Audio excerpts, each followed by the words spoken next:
I'm gonna start in 5, 4, 3, 2, 1. Okay, so this is Legend of Zelda Link's Awakening DX for the Game Boy Color. It is a redone version of the original Link's Awakening, which was just for the Game Boy. And, interestingly enough, these two games in a speedrun context are pretty different, so, it's kind of interesting how that worked out, just with the addition of certain exploits and glitches, and the subtraction of certain glitches from the original. Yeah, I do count down from 5 because it's more theatric. Yeah, so basically the goal of this category is to beat Deathel and, beat the final boss, which is named Deathel, and essentially beat the game as fast as possible without the use of a few exploits.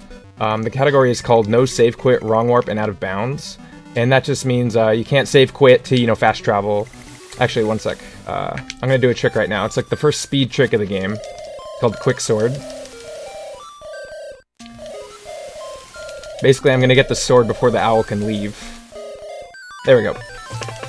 Now we just don't have to wait for him to fly away. Saves you like 4 seconds.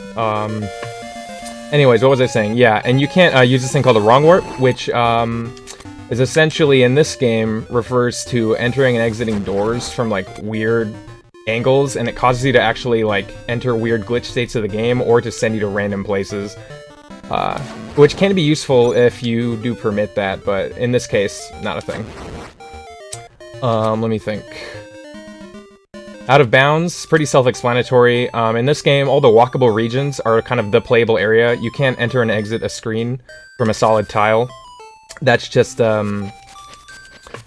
it changes the route pretty significantly, so we sort of, in this category, it's not a thing. We're gonna see this owl a lot. He can get pretty annoying. Yeah, you see him about 6 or 7 times throughout the run. I'm entering this forest because I need to get a key to enter the first dungeon. And it's hidden behind this, like, tricky puzzle, which we're actually gonna bypass by just, exploiting a damage boost coming up. Getting some rupees so I can buy some stuff later.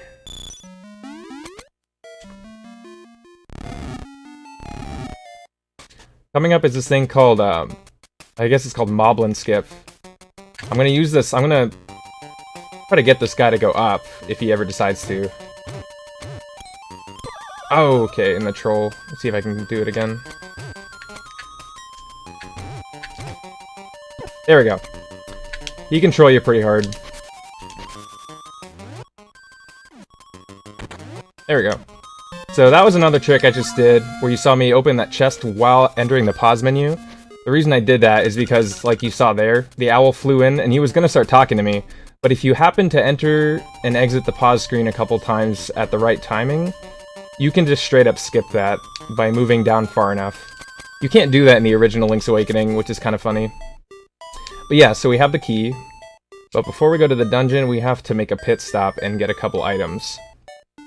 The first of which is the magic powder, which you get from playing this thing called the Trendy Game in the English version. It's basically a claw game. Very difficult. If we can get this first try, it'll be incredible.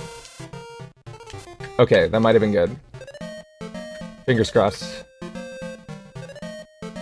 Oh my god. We got it. Thank you, Mike Mint. Yeah, so, just want to do a quick shout out to Stanner93. The god of the Trendy Game. If you're curious why, you can just ask him.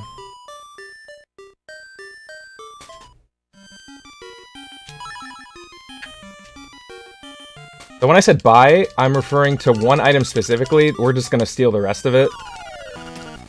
Which does unfortunately cause one death. One intentional death in the game. Because the shopkeeper is a dick. Well, not really. I guess I'd be pissed if... Nice. I would be pissed too if someone stole from me, so... Yeah.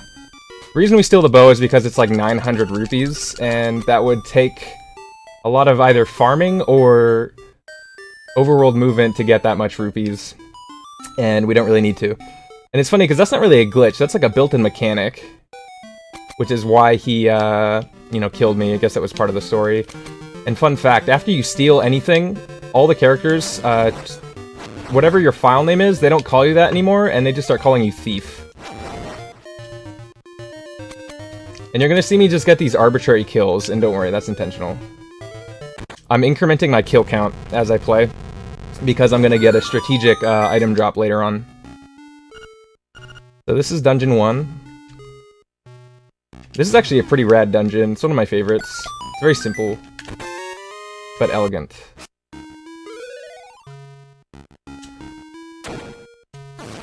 Wow, I didn't get the swag 4 keys kill. And Trolldorm didn't bother me, which is good.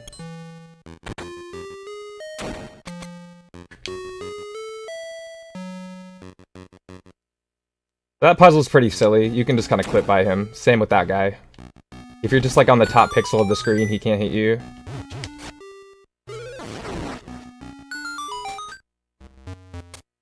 Coming up is the first item of the game. This item's pretty cool and incredibly broken. It's called the Rock's Feather. It lets you jump. And you'll see exactly what you could do with this item in about, like, a minute.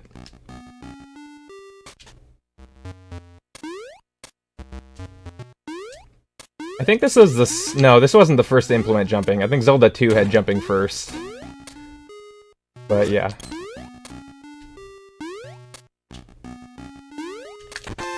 Getting a key here. So this is a super jump. Basically what I just did was I did a thing called a wall clip where I put myself a couple pixels into the wall, and then by doing a certain like set of inputs, you can actually just like jump over like large obstacles. Did it again there. Fine. You didn't want to die. The bow and arrow is incredibly broken in this game. It deals 4 units of damage. As opposed to the sword, which does 1, and a spin slash, which only does 2. So you can quick kill most bosses like that. I have to do... Oh! Got the text.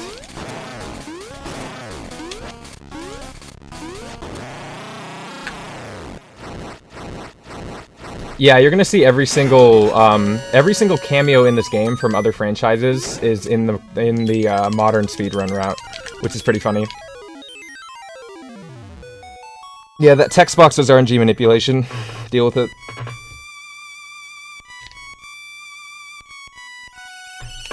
So I'm actually down 1 kill on my kill route because I missed that one Stalfos, which is okay. Coming up, I have a bunch of optional kills. And look, it's the owl.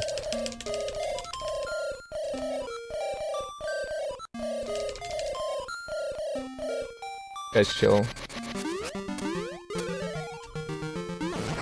I didn't get the triple, that's okay.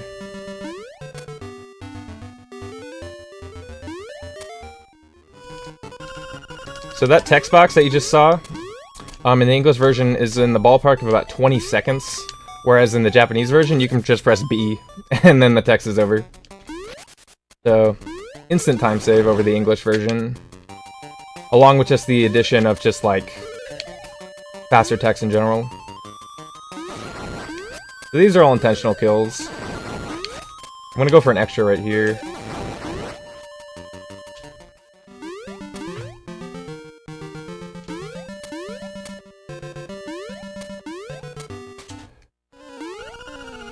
And I'm gonna make 1 pit stop in this cave to retrieve a character that's sort of in danger.